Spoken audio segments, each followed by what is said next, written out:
ಇದುವರೆಗೆ ನೀನು ಈ ಜನರ ಪಾಪಗಳನ್ನು ಕ್ಷಮಿಸಿದ ಪ್ರಕಾರವೇ ಈಗಲೂ ಮಹಾಕೃಪೆಯಿಂದ ಇವರ ಪಾಪಗಳನ್ನ ಕ್ಷಮಿಸಬೇಕೆಂದು. ಹಲ್ಲೆಲೂಯಾ.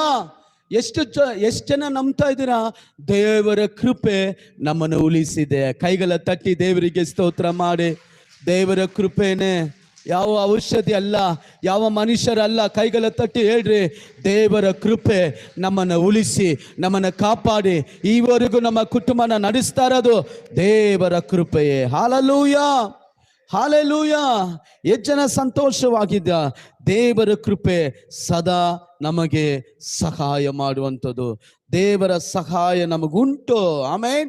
ಕೀರ್ತನೆಗಾರ 38:11 ವಾಕ್ಯ, 3ನೇ ಅಧ್ಯಾಯ 5ನೇ ಅಧ್ಯಾಯ 11ನೇ ವಾಕ್ಯ ಓದುವುದಾದ್ರೆ ಅಲ್ಲಿ ವಾಕ್ಯ ಹೇಳ್ತಾರೆ, ಕರ್ತನ ದಯವು ದೊಡ್ಡ ಗುರಾಣಿ ಆಗಿದೆ. ಯಾಕೆ? ಆ ದಯದಿಂದಲೇ ನಾವು ಬದುಕಿದ್ದೇವೆ, ನಾವು